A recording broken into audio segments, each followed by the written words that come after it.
MIMचा आमदार आहे आणि हीच MIMची बोकडं ही आपल्या अहिल्यानगरमध्ये त्या दिवशी आली.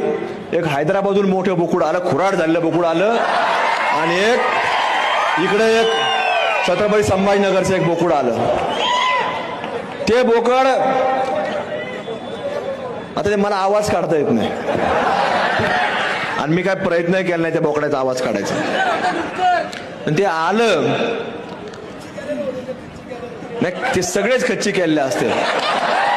मग ते बोकड आलं आणि ते काहीतरी बडबड बडबड बडबड कर. आता त्याला वाटतं आपण बोललंच पाहिजे, नाही बोललं तर आपल्यालाही लोक विचारायचे नाही.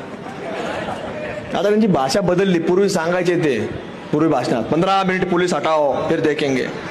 अरे 15 मिनिट कशा, तू 5च मिनिट वाहू दे, आम्ही सांग. 15 मिनिट काय लागतात? 15 मिनिट बी लागत नाही, तू 5च मिनिटं सांग. आम्ही